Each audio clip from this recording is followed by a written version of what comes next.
Chad Carlton is the founder and CEO of The Good Company, a 3PL based in Missouri that will ship 3 million orders this year, 3 million shipments for less than 20 clients. So they're serving larger clients, moving a lot of units. And I brought Chad on for a very specific reason, which is that everybody thinks of their 3PL or even their first party warehouse, as the case may be, as an unfortunate cost of doing business in e-commerce, not as a partner in generating revenue. And I want to solve that tactically. I want you to know, after you listen to or watch this interview, how you can have a better relationship with the way that your product makes it from a warehouse, like a 3PL, out to a customer, and how at each step of that process, you can be smarter and more efficient and therefore create better experiences for your customers and make more money for your business. That's the goal of this conversation, is to get there. Chad is a brilliant dude who's been a great follow on X for a long time. So he's my immediate call to bring this on. You're going to like this conversation very, very much. What we're going to actually do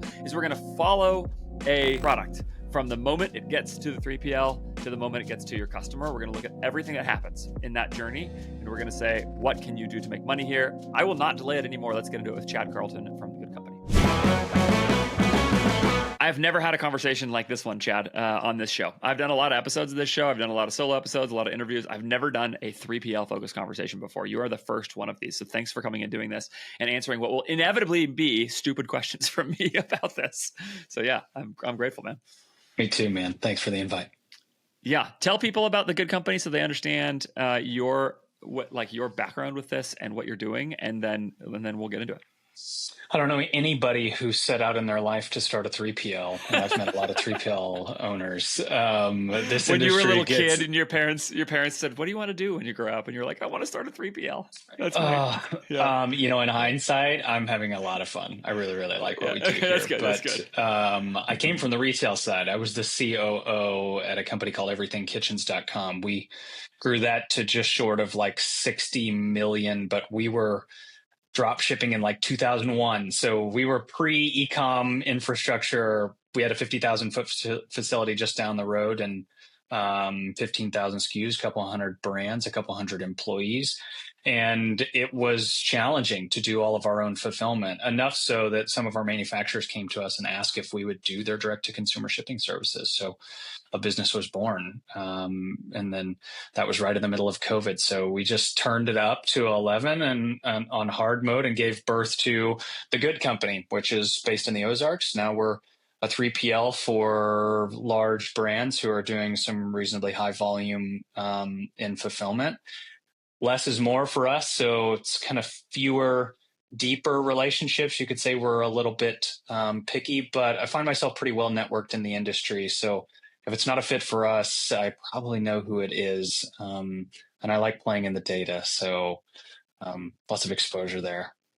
Amazing. You also told me something incredible before this, which is that you just got your first cold lead ever, that every other customer you've ever had has been from a referral. 100%. Yeah, we'll hit 3 million shipments this year. And if you find me on X, you'll see that it's not even in my bio. Like we're kind of the best kept secret in e-commerce, in my opinion. And our first cold lead came in the other day, and I was so excited. It was kind of lost on her. I'm like, you so found funny. Us. Yeah. She thought you were she was literally the first customer ever. That's amazing. Yeah. It's funny you say the best kept secret, because I did not know what you did in e-commerce for a long time when I just seeing your content on X and watching you say smart things. And I was like, oh, he runs a 3PL. So that's awesome. Okay. Let's start from the beginning. If I am an e-commerce business, why use a 3PL at all? Why not set up my own warehouse and ship products out myself, as one of my clients used to do, as another brand I worked at used to do, somebody else's 3PL, P&L I just looked at, they're doing now, as far as I can tell, at about 5 million in revenue. Why should they stop doing that and use a 3PL instead, or should they? I think a 3PL is a cost center for your business if you look at it pretty narrowly. I think that there's lots of ways that we can talk about how to make it a partnership where their domain and their area of expertise actually ends up being a net positive for your business to create some incremental growth. But if we're just looking at this from a cost sake, well, there's a real financial cost, and then there's an opportunity cost. So I think the biggest one is to just look at let's just look at the numbers. So a 3PL is a refreshingly simple business: labor, materials, postage, overhead. You're going to pay for all of those things: labor, materials, and postage, running your own facility. And there's certainly some scale economies that we have just due to writing bigger checks with the same vendors that you may not have access to. But if you've ever bought labels through ShipStation or Shopify, I think you've probably seen that you have reasonably good postage rates, more accessible than they've probably ever been in history. The last part really just comes to overhead.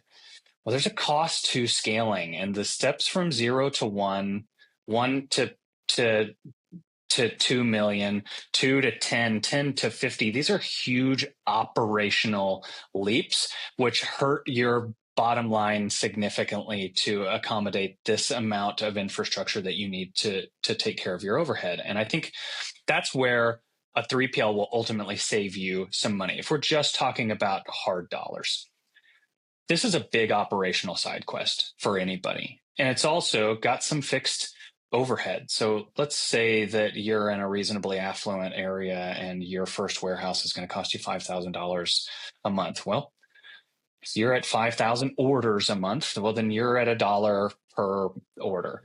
If you before you pay a single human, yeah, right. If you dip down to 4,000, well, you're at $1.20. Or if you're riding out some slow months, well, then you kind of have to build a church for Easter in e-commerce, and Black Friday is going to test your infrastructure. So I think that ultimately comes down to predictable costs. Can you count on your contribution margin equation remaining consistent to make scalable decisions for your business, where that fixed cost that doesn't fluctuate up and down on the slow months may overcome the premium that you're paying for a 3PL to do it at a slightly higher labor cost? How come that's not a huge problem for your business? Because I don't know, it's like BF, essentially, how is that problem not just amplified for you? Scale. So, when we were first starting out, we were fortunate to be riding on the back of our own existing infrastructure. But even then, for a client to go from 250 orders a day to a big sale at 2,500 was 1,000% increase. And then that's 1,000% increase in labor that we need. But here we're shipping 10 to 15,000 orders a day. And for somebody to go from 250 to 2,500 is only a 20% increase in our overall labor. We just overstaff for that reason and find reasons to do evergreen work and just remain on the safe side, working ahead. So it allows us to meet those expectations without any one client punishing our ability to perform. Do you think then some of the advantage also is just the reality of the regional advantage? Like, I live in LA. The whatever warehouse space the good company has in the Ozarks is just drastically cheaper than what it is for me in LA. And the implication of that would be that if I am in the Ozarks also, that maybe it is less necessary for me to have a 3PL. Do you think that's a reasonable second step from there? You know what? I love the Ozarks and where we live. This is 90 miles from the dead center of the U.S. There's really no better place to ship from. And if anybody wants to challenge me, I've got the data to support that. But I could say, look, somebody has to live in Missouri to do this. And you guys get to live in California, while I live out here to be in the logistics hub of the U.S. Now, you're right. Labor and warehouse space are warehouse probably 25% of what it is in California, but that ignores the opportunity cost, which I think is the bit more nebulous part of this. Yeah. What are you absolutely best at? Where the things for you as a brand, what are the things that only you can do for your business? And I assure you, it's not fulfillment. This is a big operational side quest for a lot of people. It's not unlike rolling out an ERP. It's a big skill set that doesn't add a lot of value, that you might only need to learn one time for comparatively little gain. I think people feel like they need to bring things in-house when there's a level of complexity or nuance that they don't feel confident can be managed. It certainly can, and we can talk about the ways that that different 3PLs go about approaching those things. But more than that, it's just like I don't trust the people that I work with to care enough about the customers that I do. And I think that's probably a reasonable segue to say, if you have a great working relationship with your 3PL, it's because their North Star is a happy recipient. It's not a happy client. It's, are your customers happy? And if you can align your incentives on delivering joy to your recipients, then you're always going to be fairly compensated as a 3PL, and you as a client of the 3PL is going to feel confident that they've got your back when it comes to, you know, executing on the 80% of the physical operations of your business. Yeah. So you've hit a couple things really fast that I think are relevant to this conversation on the pure cost side of things. And I would actually love to chase down the conversation about delivering joy, because you've now come to one of my very favorite topics in all of business, which is that joy is the point of life, and that ought to be something we think about a little bit more explicitly in business. But I'm going to leave that aside for a second and talk more about the cold hard realities of capitalism. So we've hit a couple things. One of them is your location allows you to have cheap rent. Or cheap building space. It also has reduced labor costs because of where you are. It also is in the middle of the country, which means that you can ship to anywhere in the country, including to the places where the most people live, which are in order now: New York, Los Angeles, Chicago, and Houston, with Houston making a run at Chicago. That is literally the 4 different corners. So that just like where the most customers are. That's before you talk about anywhere in Florida or Seattle or anything like that, which now gets you to some more folks and the other places in Texas. Like, so you are able to ship now to do that. And of course, anybody who's ever shipped a product knows something about zones and shipping zones, and the fact that the further you're shipping something, the more expensive it is. So you have this now cost advantage there because of just like the pure location of where you guys are. You also talked about opportunity cost, which is a significant thing as well. And I think in some ways the most overlooked, which is like this, that running a warehouse is actually a hard job, to say nothing of the scaling up and down of warehouse costs seasonally, especially for extremely seasonal brands, right? Which there definitely are some in e-commerce. There are many, in fact.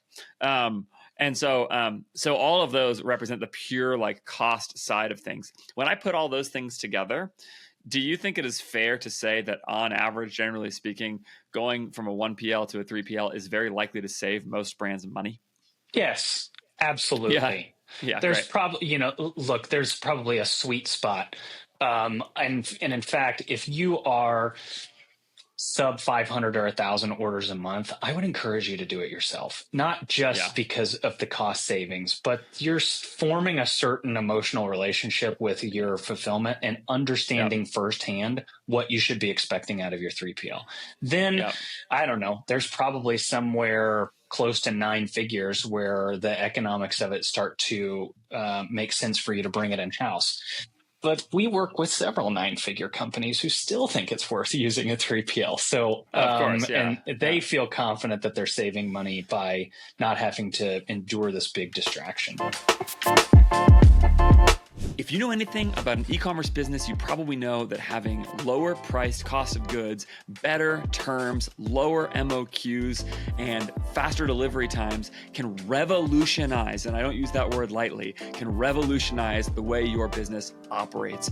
And the problem is getting to all of that in your business, negotiating it, making it happen, and building all the things you need to build to do it is time intensive and difficult work. You can get help from people who really know what they're doing with this by working with Move Supply Chain. Move Supply Chain is a supply chain agency that works with you on a project basis to go attack exactly the things I just talked about in the business. And they do that with years and years and years of experience building supply chains in general, but not only supply chains in general, but actually D2C e-commerce supply chains specifically. They understand the ins and outs of all of this stuff, including 3PL relationships, which is something I'm talking about in this episode. They do all of that from the Philippines, which is really good for you for a couple reasons. First of all, Move supply chain being in the Philippines means that you get very quick access to lots of countries that manufacture a whole bunch of stuff. Like the Philippines is an hour and a half flight from China. You don't even need a visa to get into Vietnam. It's an hour and a half flight from there as well. I think it's the same time zone. Like it's just really easy for them to go and have actual in-person relationships with your manufacturers as members of your team, which is really hard for you, but really important for great negotiation. They also are cost effective, of course, because in the Philippines, the labor cost is just much lower than it is in the US. So they can do a great job, make a margin on your business, and at the same time have the cost be drastically cheaper than trying to hire equivalent talent in the US. And man, I'm saying it's not even close. Equivalent talent in the US to the supply chain experience these people have will just cost you an arm and a leg. That is not the case with Laura Guevara and her team at Move Supply Chain. I trust them to build my supply chain. They have been a huge help to me in the business that I'm building on the side, the e-commerce business that I have there. I am fully planning on using them for basically my core supply chain leaders as long as I have that business, because I trust them so much. Everything I do in some way touches Laura and her team in the Philippines, and it should be with you as well because they're just so good. So go to movesupplychain.com, get after it with your supply chain, get lower priced COGS, get lower MOQs, get better terms, get faster lead times, and get a more efficient, more profitable business. Yeah.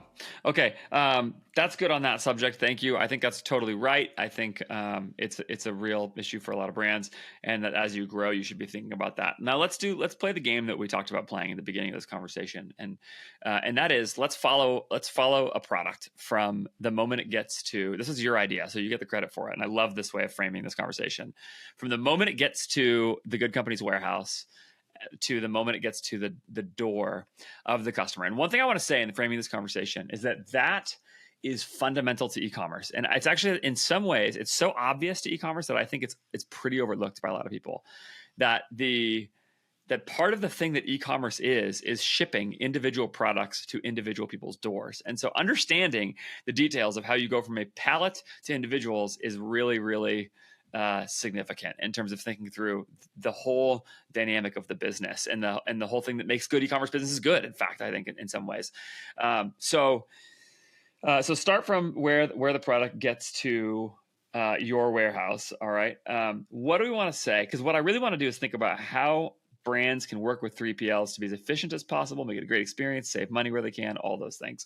What is the starting place for that, for how companies think about getting a product to the warehouse? Is there anything that brands should be thinking about, even at that stage of things, that are going to make life easier on you and cheaper for them? Before a product arrives at a warehouse, the question that everybody's got to answer is, where is the nuance going to be managed? And what I mean by that is, we've had a huge client here internally that is kissing nine figures, and up until this year, they didn't have barcodes. And this is on thousands of products. Now that makes for a deep relationship with us, where we have dedicated people who are doing the same job every day, accumulating a lot of wisdom in order to be able to execute.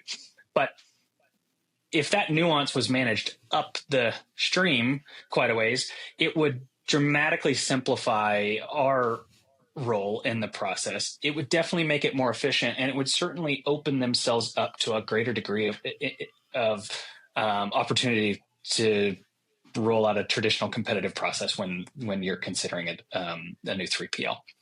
The nuance being managed upstream sometimes is entirely possible, to where you've taken all of the guesswork out, so where by the time that it arrives at the 3PL, let's say it's just dead simple. All the 3PL needs to do is put a postage label on it and send it out to your customers. There's no picking, packing, any degree of inference or deduction required. Well, I would say that you should command a pretty aggressive price from your 3PL. This reaches the point where this is nearly a commoditized service. And if you compare, well, who is able to offer the most commoditized services out there? Well, let's just look at Amazon. And if any of you have ever shipped into FBA, the number of labeling requirements and restrictions that they have for you to put on them is almost as complicated as it is to ship to Target, which we know firsthand how to do both of those. But the reason is they need a system that removes the necessity of a human to manage any degree of nuance out of the process entirely. So I think that the answer is the greater degree of communication and visibility and familiarity that your 3PL can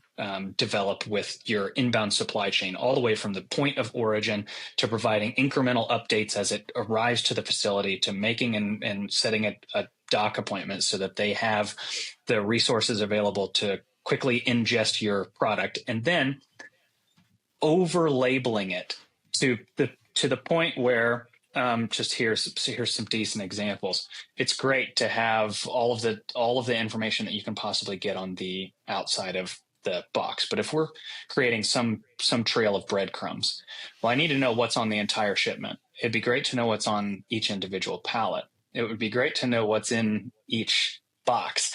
It would be great to, on the interior of the box, for those things to be already segregated if there's more than one product inside it. It would be even better for there to be a label on all four sides of the box. And the point of that is not to dumb it down to where you think that you just have dummies working at your 3PL. The point is, if what we want to do is align incentives, it takes time to offload, to count, and to put things on the shelf. And if in the aggregate, the majority of clients are not adhering to these strict standards, then 3PLs have to build in a margin of error in their estimations for when they're pricing clients, to say, you know what, it may not always be this predictable. Well, the more predictable it is, the more aggressive we can be. And if there's any degree of savings and efficiency from us being able to ingest and stock product even faster, that should easily be pushed right back downhill to the client. And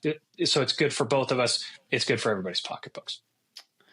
Such a good point. What I immediately hear is essentially that, like, the more somebody needs to think about it, the more it's going to cost. Is kind of that simple. And so the more that a brand can in advance think about everything that they do in a way that makes it easier on the 3PL, they're going to save costs there. And what that suggests to me is that this is like one of those things where I've seen brands at times like think about where something gets filled, for example.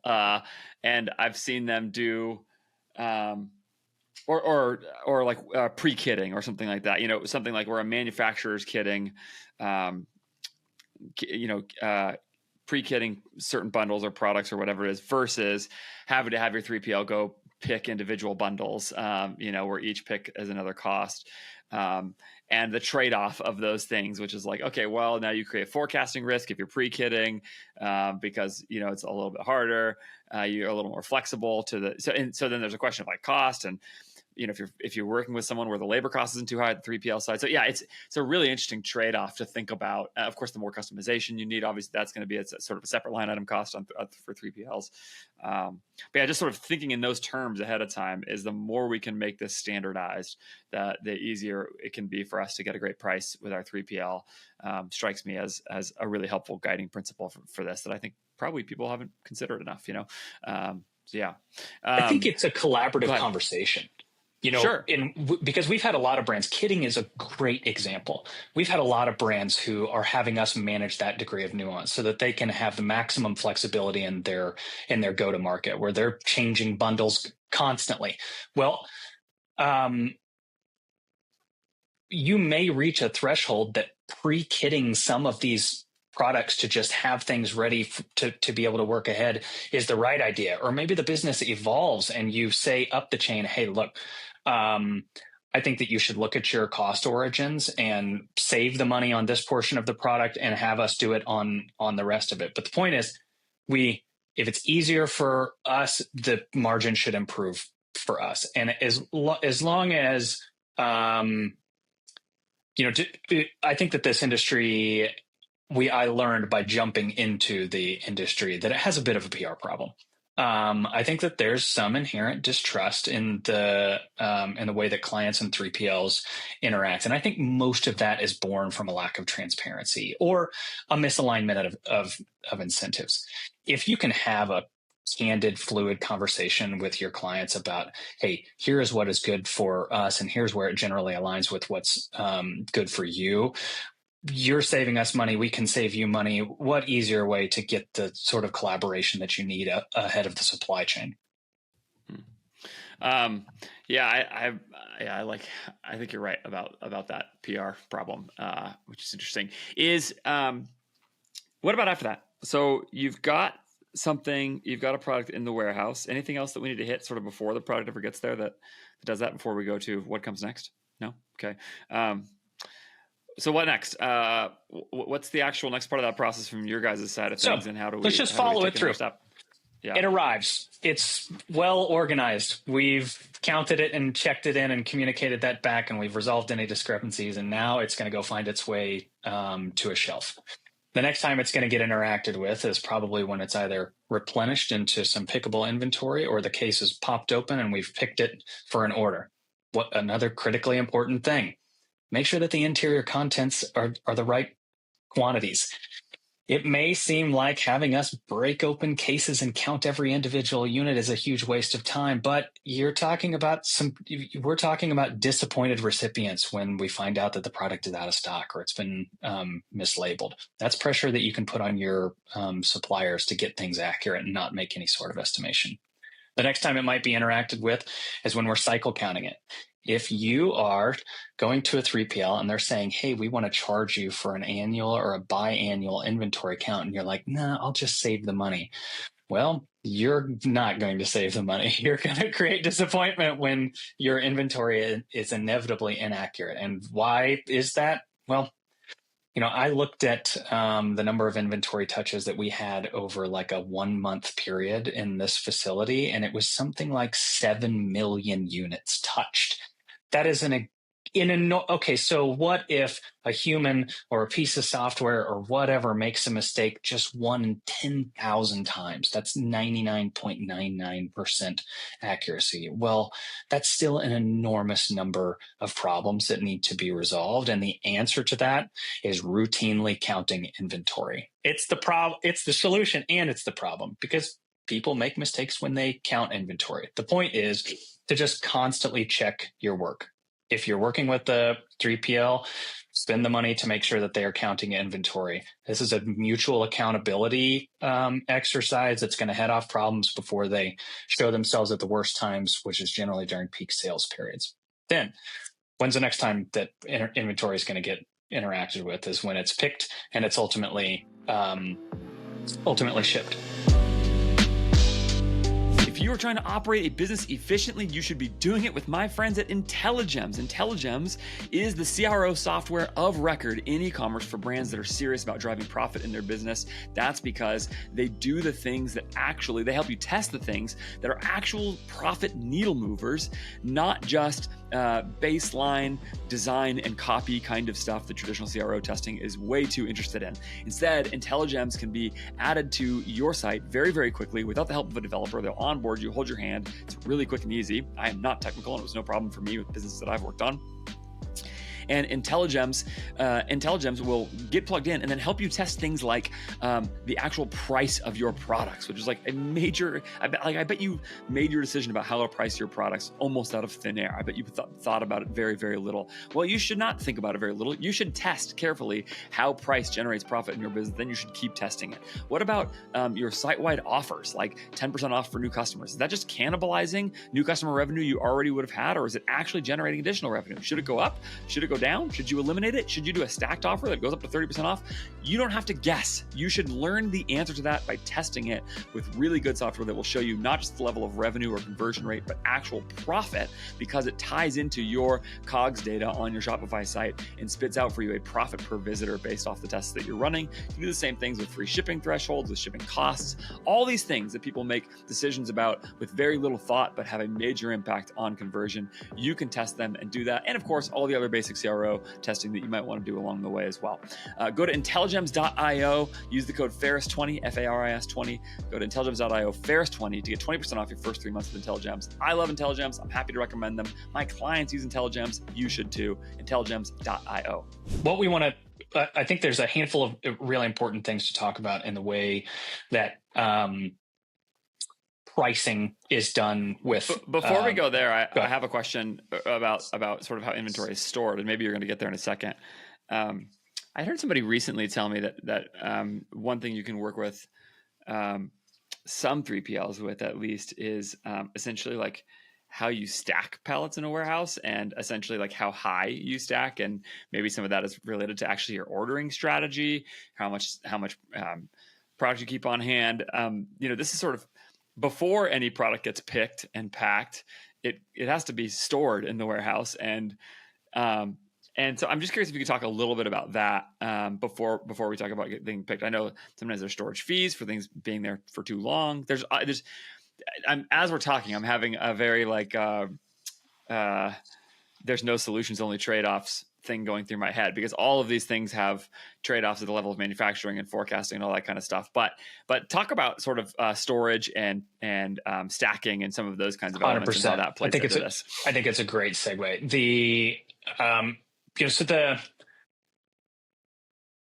There's a sweet spot when you think about the trade-offs. But if we're just starting of where incentives are generally aligned, I don't think that you having stale inventory is a problem that you and your 3PL aren't both incentivized to solve.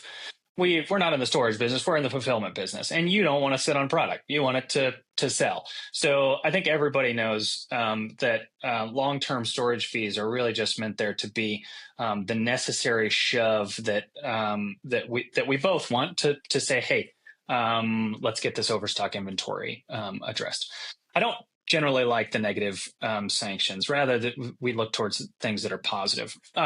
On the stackable pallets, or the way that goods are stored inside a facility, I think really that's just some backwards communication. For us, we've chosen a pricing model that we feel like aligns incentives the best. Rather than it's notoriously hard to compare pricing between 3PLs, but when you're talking to a new client, a pretty common question is, well, how many pallets do you have at your existing 3PL, or how many do you anticipate storing here? Well, is it a 4-foot pallet? Is it an 8-foot pallet? How heavy is a pallet? Can I put it on the racking? Well, these are questions that brand owners probably don't even know. The better way to do this is to say, we bill by the cubic foot by the day. So what you don't want to be doing is, all right, so it's $20 a pallet. Well, that sounds like a good rate. Well, I've got 2 half full pallets of the exact same thing that I'm getting paid for twice. Where's the incentive for the 3PL to consolidate these things? I think the point is for the 3PL to use their space the most efficiently as they possibly can. Being paid by the cubic foot ensures that I'm incentivized to consolidate pallets when it's going to liberate the space for me to put something else there. Then there's very commonly bin fees, small, medium, large, extra large bin fees. I think that, with the exception of products just generally being really, really big, which might take up some of that pickable real estate, the premium stuff that once it runs out, you're generally not able to take on a new customer. We like a price per unique SKU per week, which we take a snapshot of the inventory and we send it on to the client, which is great for posterity too. Again, I'll worry about how big the bin needs to be. You don't need to worry about whether we're using the wrong size or whether you have duplicate bins or whatever. It's on us to make sure that we're setting the space up to flow correctly and to work efficiently. And so for our clients, all you need to be concerned about is generally minimizing your cost of transit into us, which probably means stacking the tallest pallets that you can, getting these containers as jam-packed as you possibly can, and then we'll put it on pallets and figure out where it needs to go into the facility. With a handful of exceptions, there's probably some practical cases where we suggest to a client, hey, your pallets aren't very stable. Let's add a layer of cardboard or a pallet pad or something to increase some stability. But again, that probably reduces breakage. That probably helps us use our space more efficiently. If we can count on that, there's joint savings that we can pass on. Okay, so if that's where the savings are, I mean, yeah, I like the notion that actually neither of you has an incentive to have stuff sitting around in the warehouse, and that you're in the fulfillment business and not the storage business. I actually have never heard somebody frame it quite like that. Yeah, it's a clever way to do it. You said something in there though that that you don't like using negative incentives so much. You want to use positive ones more likely. Can you talk more about that? I'm just curious what you have in mind there. Okay, so this comes from maybe you're familiar with what chargebacks are. So you're going to ship to Target. They've got a pretty robust routing guide. You got to adhere to it. The box has got to be uniform. The label's got to be in the upper corner. If you miss it, they're going to hit you with a chargeback fee. Now, we're squeezed in the center right here as the 3PL. The chargeback is coming to our client. And sometimes it's 5% of the purchase order. Sometimes like with Cabela's, it was $1,000 per violation. That is an enormously high chargeback. But worse over, you have a department which is not a revenue generating department at Target or at Cabela's or whoever it is. But suddenly they can generate revenue, or they can start charging people fees like excuses for why they're running behind. Well, these chargebacks get pretty onerous pretty fast. And then what happens is the sales side of the relationship comes in to try to rescue it. And then you've got like this good cop, bad cop coming from the vendors. And we're at an equal risk. We have a receiving department. We need you to maintain your doc appointments.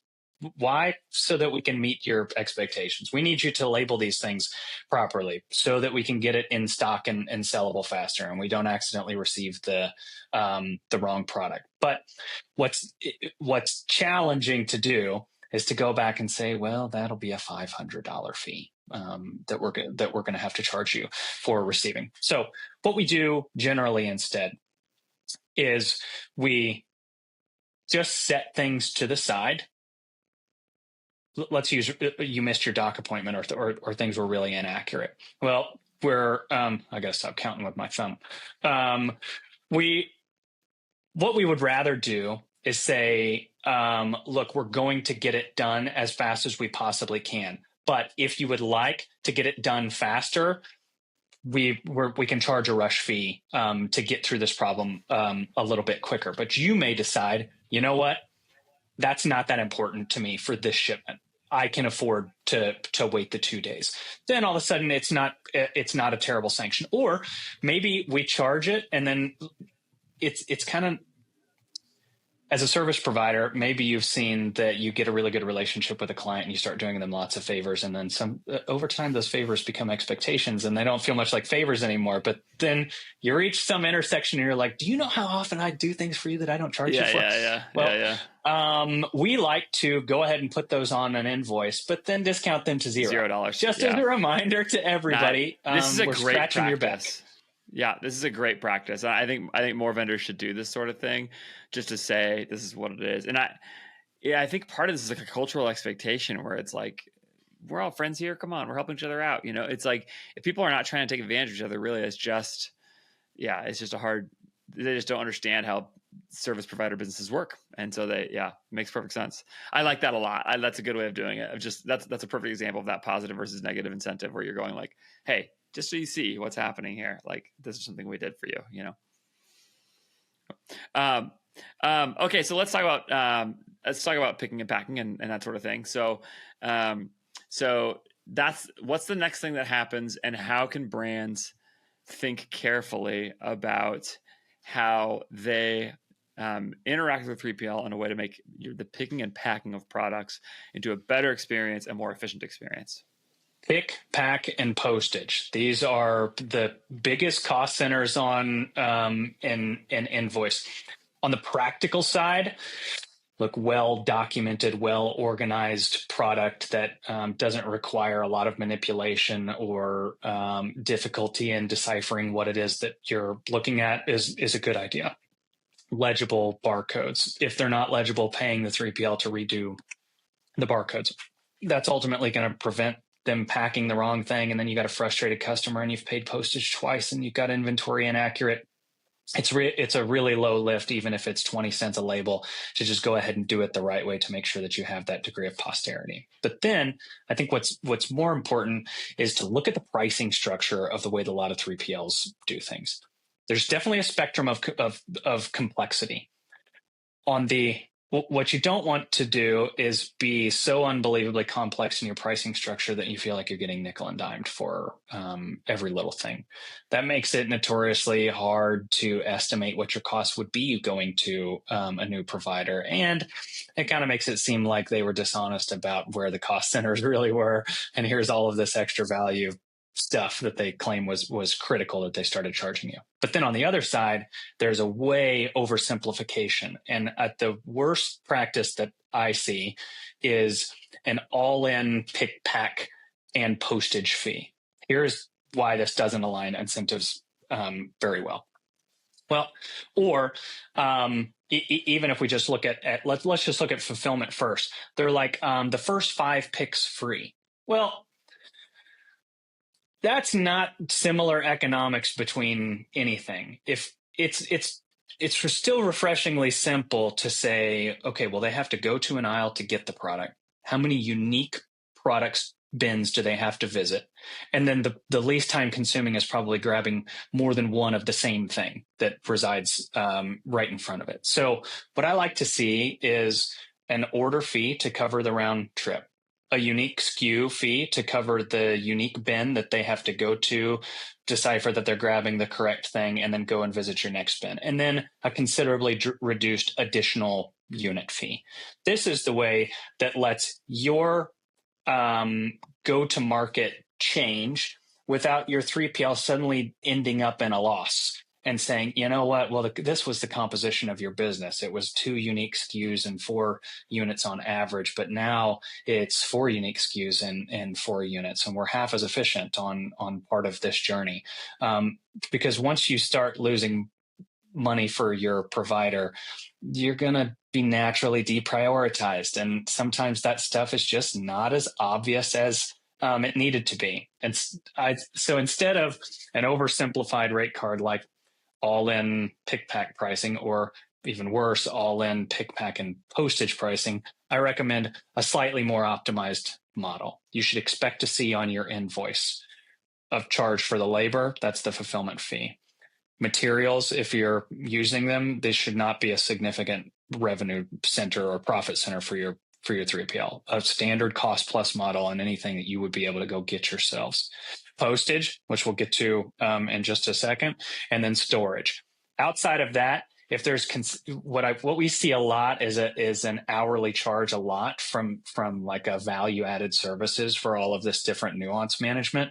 If you're getting charged for a value-added service, what that is an indication that you have some systemic problem that you should go ahead and get addressed, or you have something that requires a degree of accountability because it should have been a surprise. If it's not a surprise, then get a price per unit. If this is something that your 3PL is doing on a routine basis, they should do it hourly for a few times until they've got some sort of predictable model, and then give you something predictable that you can build in to your margins. Other than that, you should have all 4 of the major cost centers. Now, why do I say that you should not have an all-inclusive postage option too? A lot of times before we go there, let me pause on something.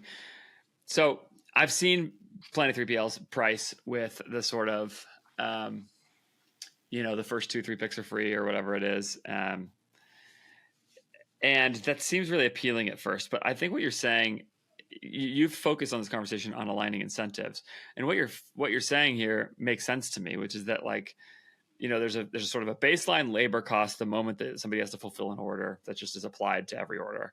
That seems reasonable to me.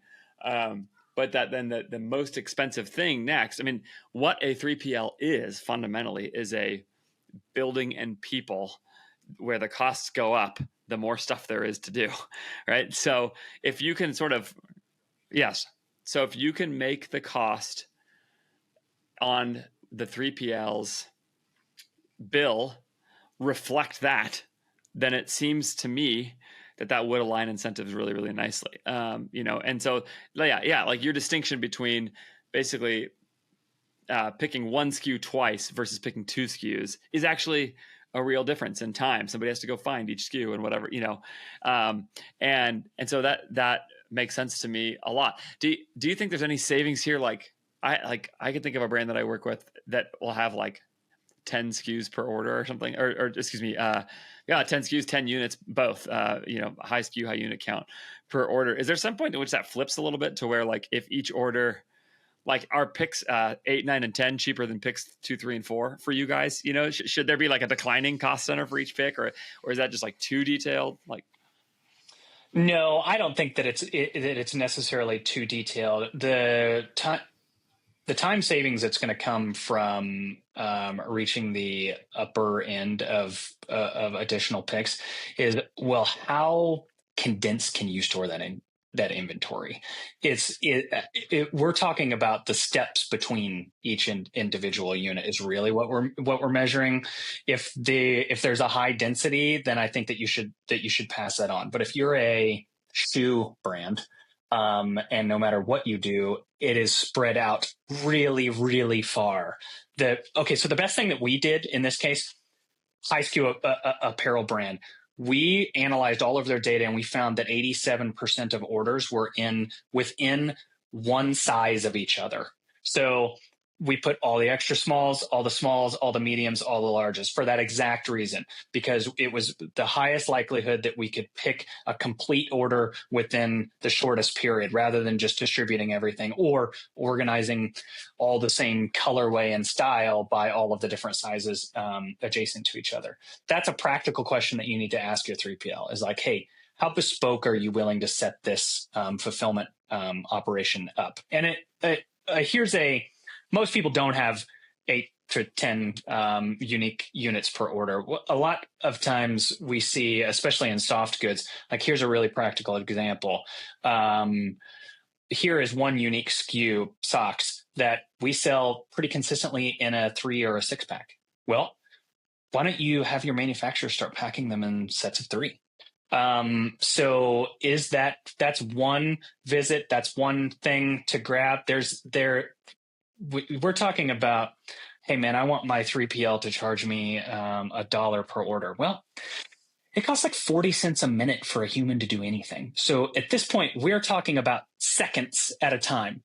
Those tiny little incremental things really do add up. And as long as you can have a transparent back and forth conversation about where that opportunity is, then you should be expected to see some savings there. Okay, let's go over to postage. So that side of things next. I think that's where you were going next. What can we say about that? That a lot of 3PLs make their mistake of packing their margin into postage. We've watched pick pack fees become a gimmick. Look, it costs 40 cents a minute for a human to do anything. Go out and pick and ship your own product. Do 5 of them in a row with a stopwatch next to you. It will take you much longer than you thought that it would take to do your fulfillment. And everything that we do is based off of pace and efficiency, hitting a baseline of a reasonable degree of efficiency. When 3PLs are making the majority of their margin in postage, it definitely misaligns incentives. Even worse so if they are giving you like a generic, this is the price of economy 4 to 8 day service. This is the price of a slightly more expedited 2 to 4. Here is the next day air service.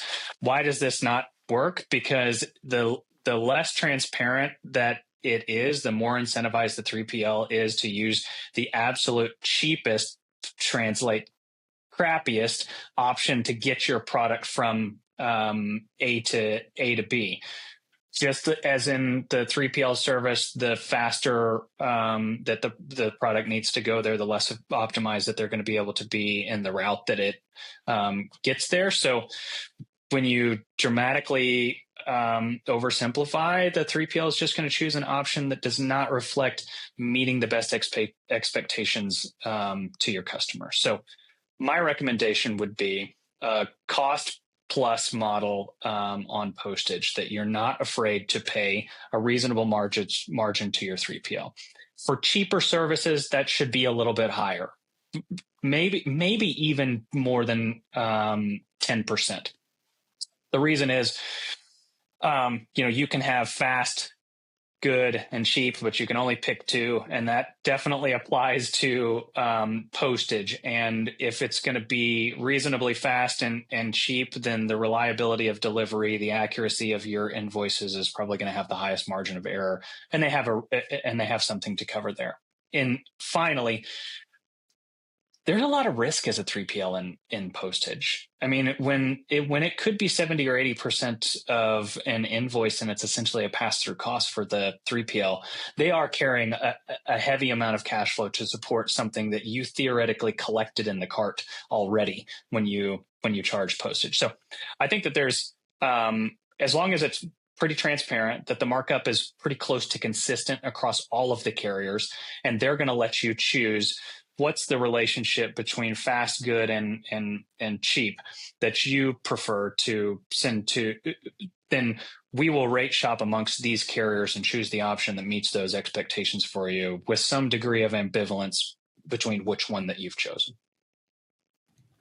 When you actually do get to the point of postage options and that sort of thing, I mean, is there any ways that 3PLs can use their scale to negotiate shipping costs, negotiate postage costs? 100%. Yeah. And that feels like a slam dunk for me, is that this is like one of the advantages of 3PLs. It's just like they should be able to get a better price with, FedEx or whatever, right? Like, and they do. I mean, I think that the bar has been lowered more than ever thanks to USPS offering some pretty generous pricing with their Ground Advantage program, but it's notoriously losing money. So I wouldn't say that there's a reason that they're not subject to capitalist restrictions, just like FedEx and UPS. But sure, our scale affords us a slightly better price, which should be passed on to you. Yeah. That's sort of just another advantage there. Ought brands pursue that any differently with their 3PLs? Or do you think that's just sort of table stakes for a 3PL to be offering that?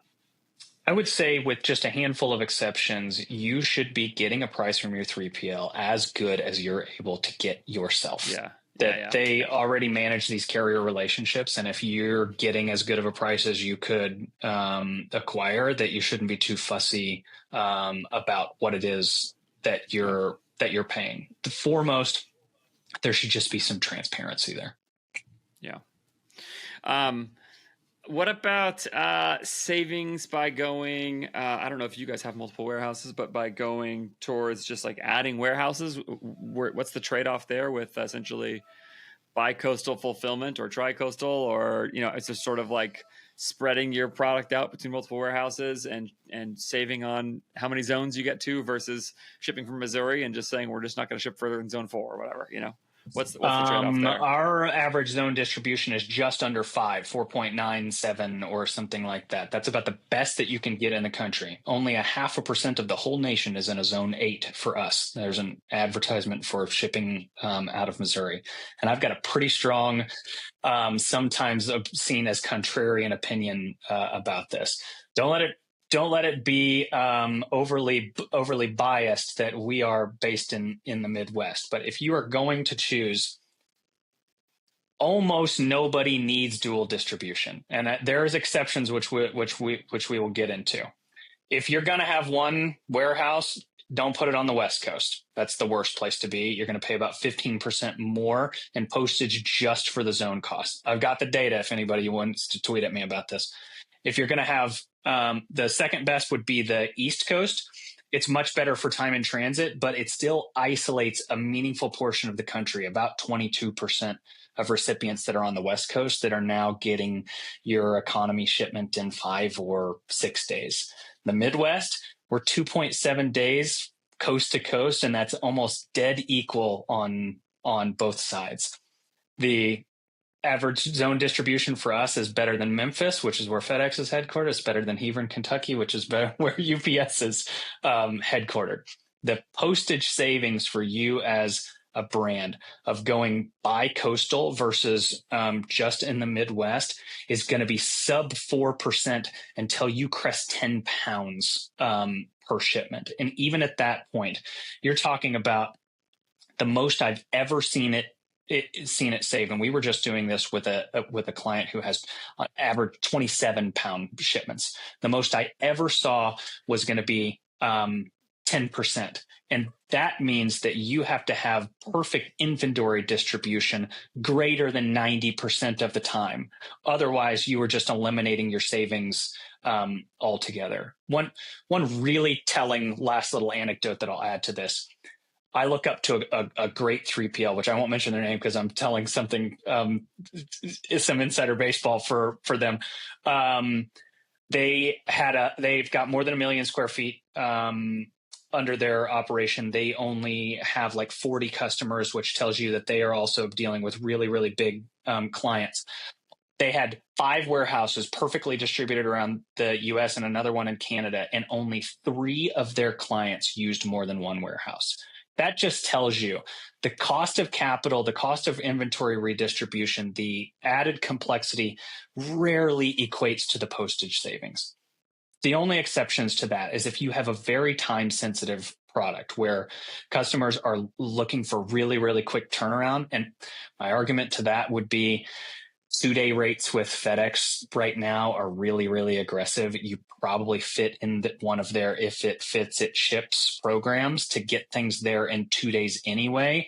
I would weigh the cost of capital of, for a second location, you're going to be increasing your inventory position by at least at 180%. For 3, it's going to be even more than that. Vast majority of clients, it's just not worth it. That's extremely helpful because it's such a tantalizing idea to me. It seems so obvious. You look at the zones on the rate card and you're like, oh, well, like, what if we could just ship to closer zones? So it's right there, save money. But that's a compelling case you just made. Chad, we're just about out of time, but I want to make sure that we hit anything else in the journey of the product still. So we did postage. Anything else on sort of after we've done postage to getting the returns, getting to the customer? Yeah. Oh, nice. Returns. All right. Returns should not be a loss leader for a 3PL. You should pay handsomely for returns. And the math is really easy there. What the difference maker is, okay, first, it's less efficient than fulfillment. You've got to pop it open and figure out where this thing came from. It's the exact opposite of everything you just said. It's incredibly human intensive. And yes, and a human has to open up and look at everyone. And I've seen how customers pack returns. It's taped in all kinds of weird ways, and it takes forever. And yeah, it makes perfect. It fits the narrative you've shared here so far so perfectly. Most of it.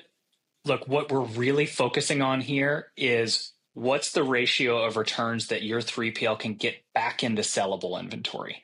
The more you're willing to pay them, the more TLC that they can give these products. Share your SOPs as much as you possibly can. But the difference between like a 30% rehabilitation rate and an 80% rehabilitation rate will probably dwarf all of your return costs in a month. And I know that's the case for us. We go way into detail as much as we possibly can. And that includes like polishing rags and microfiber and vacuums and steamers and everything just to get product back into sellable status, because that's where the real cost center is. That is awesome. Okay. Very last question. Is there anything else that we did not talk about in this conversation that you think is like something big that both 3PL and operator ought to be thinking about? That's just like, just want to make sure we don't miss anything. Basically, what I'm asking is, I probably didn't ask the best questions. What did I not ask about that would help people? You know, the best 3PLs in my observation have been the ones who are willing to say no. Say no to requests that you make that will ultimately sacrifice you meeting your expectations. Say no to taking on too many clients where they are dividing their attention and they can't give any one client enough TLC that they actually need. I think that is a call for more competent operators to open up boutique 3PLs. There is so much business out there for every one of us to take, that the best ones are fewer, deeper relationships where you're able to interact with owner operators and you're not just a number or a cog in a wheel. And then finally, it's no sweat for me to take a look at your numbers. This is my favorite thing to do. I don't know if you can see it over here, but I've got a 60-inch monitor with 10 spreadsheets open simultaneously that's running the models. It's my favorite thing to do. So tweet me and we'll look at your data. Do that now. Follow Chad on X at Chad Carlton. There's an E in there. Don't miss the E. Carleton. And give him a follow. This conversation came up because Chad is a great follow on X and has been a helpful voice in the industry for a long time. And obviously just a good dude. You can just tell he cares about it a lot and he's passionate about it. Even if it wasn't his life dream as a child to start a 3PL. And of course, you should look into working with Chad and his business at goodcompanyships.com as the place to go find Chad. Reach out there to do that. Chad, thanks so much for your time. I appreciate it so much. And this is a great conversation. Andrew. Thanks for watching or listening to that episode. You should subscribe wherever you are doing that so you don't miss out on other conversations like this designed to help you build a profitable, growing e-commerce business. Thanks to Chad again for coming. Dude is smart. You can just feel it when he talks. He really speaks with the kind of intelligence level and expertise that just kind of comes through the screen. Really love that conversation a lot. Go follow up with him on X, like I said, and with his company to get a great 3PL experience if that is something that you were looking for.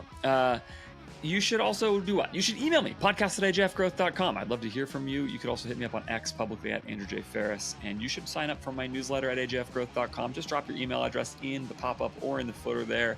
You'll get my newsletter, which we're getting to once a week. It's close to once a week. Occasionally there's a week off. But the point is I'm not going to spam you. It's going to be good. It's going to be tactical. It's going to be actionable. And you should go do that there. You'll also get my 4 free essential e-commerce resources if you do that, which is a bunch of documents that I actually use with my clients. And I'm sending them to you so that you can use them as well in your business. I think they'll help you. Forecasting, unit economics, performance monitors, all kinds of stuff like that. Thanks again for watching or listening. Subscribe wherever you're doing that. I'll see you next time.